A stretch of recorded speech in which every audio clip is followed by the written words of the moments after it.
আমার ছবি নিয়ে আমি কথা বলবো কেন? আমার ছবি নিয়ে আমার ছবি কথা বলবো। আমাকে এই প্রশ্নগুলো করার কি মানে?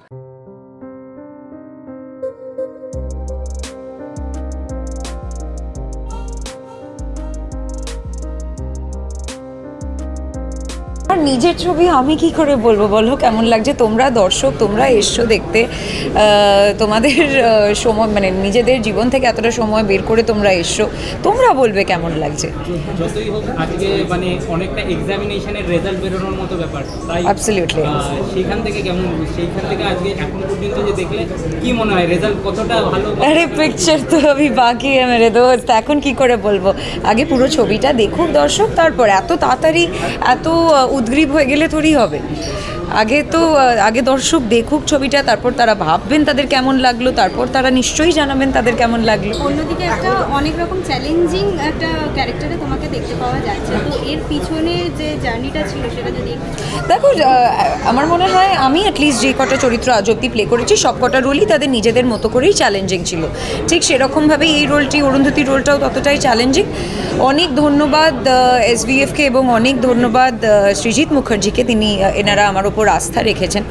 এবং এই ছবিটা সত্যি একটা ভীষণ ভীষণ স্পেশাল একটা ছবি। এই ছবিটা আমাকে অনেক কিছু দিয়েছে, একটি বড় প্রাপ্তি, কারণ এই রকম কো অ্যাক্টার্স দিয়েছে। তো মানে আই হ্যাভ নো কমপ্লেন্টস। 12 জন মানে তাবর একবারকার সেখানে নিজেকে কিভাবে রেডি করেছিলে? ওঠা বসা কিরকম ছিল? আমাদের সবারই প্রথম দিন থেকেই, যেহেতু এটা তোমরা দেখতে পাচ্ছ একটু different kind of a treatment ছবিটার, যেখানে আমরা 12 জনই সমস্ত সিনে একসাথে আছি। অনেক সময় মাল্টিকাস্ট হয়, কিন্তু আমার ধরো কারোর সাথে দেখা হলো, কারোর সাথে সিন থাকলো, কারোর সাথে সিন থাকলো না। এখানে কিন্তু আমরা ইকুয়ালি 12 জন সমান তালে সমান সময় একসাথে ছিলাম। আর তো আমাদের অনেক কটা টেবিল রিড, ওয়ার্কশপ সেগুলো হয়, তারপর কিছু 1:1 ওয়ার্কশপ হয়। ঠিক সেইভাবেই অরুন্ধতি চরিত্রটা করে দেয়।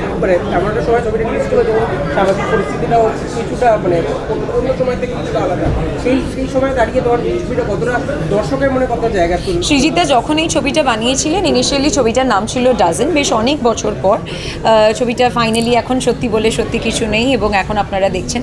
ঠিক তখন যেই সময় স্ক্রিপ্টটা লেখা হয়েছিল তখন যতটা যুগোপযোগী ছিল ছবিটি, আমার মনে হয় আজকের দিনে দাঁড়িয়েও কিন্তু ঠিক ততটাই রেলেভেন্ট এই ছবিটি। ভালোই লাগছে এখন অবধি দেখতে। ওটা ছবিটা আমি প্রথম দেখছি। বেশ খুব যে সহজ নয় এই ছবিটা তৈরি করা এবং এই গল্পটা বলা। এই গল্পটা বলেও লোকজনকে মানে অ্যাট্রাক্ট করে রাখা, তো আমার এখন অবধি বেশ জমজমাট লাগলো। হাফ টাইম অবধি দেখলাম, বেশ জমজমাট লাগলো। এমন একটা সময় তোমার মুক্তি পেয়েছে সেই জায়গা থেকে এখন যেরকম মানে সামাজিক পরিকাঠামো না, সামাজিক অবস্থা, পরিস্থিতি, হ্যাঁ, সেই জায়গা থেকে এইটার গুরুত্বটা, সিনেমাটা গুরুত্ব বা দর্শকদের মনে কতটা জায়গা পেলে বলে? হ্যাঁ, অফকোর্স, মানে বিভিন্ন কারণেই গত বেশ কয়েক বছর ধরে ভারতবর্ষের বিভিন্ন জায়গা বিচারের দাবিতে উত্তাল হয়েছে। 2024-এ আমাদের নিজেদের রাজ্য বা শহরও হয়েছে। ক্রমেই আমার মনে হয় বিচার কার হচ্ছে, কি বিচার হচ্ছে, সুবিচার হচ্ছে কিনা, এবং বিচার কে করছেন, কারা কি ভাবনা থেকে করছেন, সেটা ক্রমেই গুরুত্বপূর্ণ হয়ে উঠছে। তো সেই কারণে এই পরিস্থিতিতে বা বর্তমান সময় দাঁড়িয়ে নিঃসন্দেহে বিচার নিয়ে একটি ছবি দারুণ লাগছে। ছবির দিন, এবারে মানুষ ছবিটা দেখবেন, তো আজকেই তো দিন আর কি, দারুণ দিন। মানে ও আমার একটা ছবিতে অ্যাসিস্ট করেছিল, গানটানও লিখে দিয়েছিল, এবং খুবই ট্যালেন্টেড, তাতে কোনো সন্দেহ নেই। বকুনি খায় যখন অত ভালো ছবি করে না, তখন বকুনি খায়। আবার যখন এর মতন তোমার পদাতিকের মতো ছবি করে তখন দারুণ প্রশংসা করি। মানে আমি মেন্টর হিসেবে আমার যেটুকুন করার, বা সিনিয়র হিসেবে, মেন্টর না, সেটুকুন আমি বলি, সত্যি সত্যি বলি। আমি ইন জেনারেল সৃজিতদার কাজ নিয়ে খুব এক্সাইটেড থাকি। আমার মনে হয় আমাদের সময়কার সব থেকে সাকসেসফুল সমসাময়িক রেলিভেন্ট ডিরেক্টরদের মধ্যে একজন, এবং তার প্রত্যেকটা কাজই আমার কাছে একটা কিউরিওসিটি জাগায় আর কি। এটাও তাই, যদিও আমি 12 অ্যাংরি ম্যান পড়েছি, নাটকটা দেখেছি, নিচে সে নাটকটা একসময় করতাম স্টেজে, তো সেইখান থেকে দাঁড়িয়ে একটা আলাদা কানেকশন রয়েছে এই গল্পটার সঙ্গে।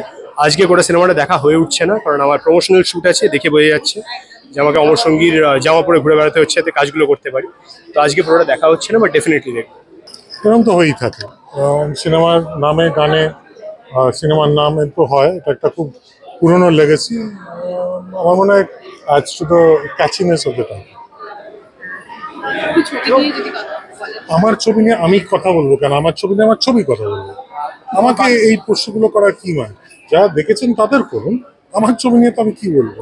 আমার ছবি ট্রেলার বেরিয়েছে, টিজার বেরিয়েছে, এখন ছবিটা বেরিয়েছে, দেখুন সবাই, দেখুন কেমন লাগছে, ভালো লাগছে না খারাপ লাগছে। খুবই চ্যালেঞ্জিং ছিল সবার ডেটস ম্যাচ করা, সবাই এত ব্যস্ত, সবাইকে 1 মাস ধরে রিহার্সাল করানো, তারপর এক জায়গায় শুট করা, that was very difficult. Otherwise everyone is a great actor, so স্ক্রিপ্টটা লেখাটাই মেন চ্যালেঞ্জ।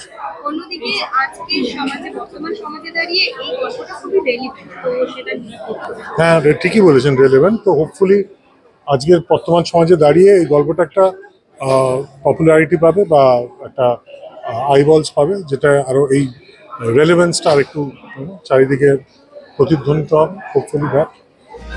আসলে এটা সব থেকে বড় উদাহরণ এটাই হয় যে যখন সবাই বলে যে বাংলা সিনেমা চলচ্চিত্র জগৎ এক না, সত্যি বলছি সবটাই মিথ্যে। আমরা সত্যি এক। আমার মনে হয় যেভাবে আমি সৃজিতকে প্রতিটা টিজার ট্রেলার যখনই বেরিয়েছে, যেভাবে আমি ওকে বলেছি যে এই শটটা কীভাবে নিয়েছে, এইটা কীভাবে করেছো, এত ভালো দেখতে লাগছে, সত্যি আমার খুব দেখার ইচ্ছা। এবং সৃজিতের সাথে তো অবশ্যই একটা খুব ভালো সম্পর্ক আরও বেশি হয়ে উঠেছে টেক্কার মাধ্যমে।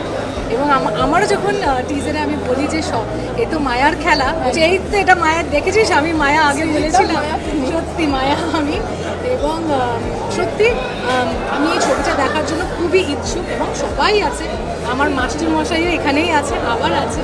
তো অবশ্যই দুটো বাংলা ছবি, দুটো দারুণ বাংলা ছবি, সেটা দেখার ইচ্ছা। আর আরেকজন স্পেশাল মানুষ যার কথা না বললেই নয়, যেটা হলো পরমব্রত, আমার খুব ভালোবাসার মানুষ, খুব কাছের মানুষ, এবং একজন এমনই ব্যক্তি আমি যাকে বিশ্বাস করি, যে হয় না একটা সাইলেন্ট সাপোর্টার যদি থেকে থাকে, সেটা আমার জীবনে হয়তো পরমব্রত। এবং তার জন্য এখানে আসে, এবং একটা ব্রেক থ্রু পারফরমেন্স যদি হয়, আমি যা টিজারে দেখেছি, ট্রেলারে দেখেছি, আমি বারবার বলেছি যে এটা তুমি কী করেছো, মানে এটা আমি দেখার জন্য আমি বসে আছি। তো সবাই দারুণ, কিন্তু এই তিনটে ব্যক্তির জন্য আজকে আরও বেশি করে আসা। দেখো, ছবিটা তো মানুষের মনোজগৎকে নিয়ে, সেটা সময় নির্বিশেষে খুব যে বদলায় তা নয়। এটা বহু পুরনো টেক্সট, তাকে বহু যুগে, বহু দেশে, বহু ভাষায় নানাভাবে ইন্টারপ্রেট করা হয়েছে, এবং এটা আজ থেকে 100 বছর পরও হয়তো ইন্টারপ্রেট করা হবে। এটা বেসিক্যালি মানুষের মনের আলো অন্ধকারের গল্প, সেটা সময়ের উপর খুব যে নির্ভরশীল তা আমার মনে হয় না, বা বলা যায় টাইমলেস। মানে সব সময় সেটা অ্যাপ্ট থাকবে, যেই সময় হোক, কারণ মানুষের বেসিক মানসিকতা তো চেঞ্জ হয় না, বরাবরই সময়ের সাথে সাথে নতুন পালক অ্যাড হয় যাতে। তো এই ছবিটা যেহেতু মানুষের মানসিকতার কিছু কিছু গল্প, কিছু কিছু দিক বলে, তো এটা মনে হচ্ছে অ্যাপ থেকে যাবে। অন্যদিকে সৃজিত মুখার্জির পরিচালনা 12 জনকে একসাথে, মানে তাবর অভিনেতাদেরকে একসাথে কাজ করা, যেটা মানে বাংলা সিনেমার কাছে প্রায় অসম্ভব, সেটা নিয়ে এটা মানে সত্যি সৃজিতদা এই জিনিসটাকে সম্ভব করেছে, সেটা খুবই এক্সাইটিং একটা জিনিস। অভিনেতা হিসেবে যখন কাজ করতে গেছি তখনও খুব এক্সাইটেড ছিলাম, এবং আলটিমেটলি আজকে যখন ছবিটা দেখছি তখনও বেশ এক্সাইটেডই লাগছে, কারণ ওই দিনগুলো মনে পড়ছে যেভাবে শ্যুট হয়েছিল। তো ইটস মানে গ্রেট ইনিশিয়েটিভ সৃজিতদার তরফ থেকে, যে এইরকম একটা ভাবনাকে সে রূপান্তরিত করেছে আলটিমেটলি। আমারও তাই যে 12 জন অভিনেতা একসাথে পুরো সিনেমাটাতে থাকা মানে আসলে পুরো সিনেমাটা জুড়ে অবাধ আড্ডার সুযোগ। হ্যাঁ, অবাধ আড্ডার সুযোগ, কারণ 12 ঘন্টার শুটিংয়ে অ্যাকচুয়ালি শুটিং সলিড হয় 3 ঘন্টা, 9 ঘন্টা হয় বিভিন্ন শিফটিং। সেই 9 ঘন্টা নিজেদের ছাড়া আর কেউ থাকে না অভিনেতাদের।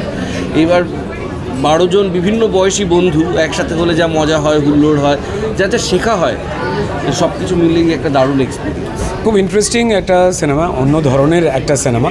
জেনারেলি এই ট্রিটমেন্টের বা এই ধরনের সিনেমা তো খুব একটা আমাদের এখানে হয় না। আমার অত্যন্ত প্রিয় যারা অভিনেতা তারা এই সিনেমায় কাজ করেছেন, আমার প্রিয় পরিচালকের সঙ্গে আমি সৃজিত মুখার্জি এবং শ্রী ভেঙ্কটেশ ফিল্মস তাদের ধন্যবাদ জানাতে চাই।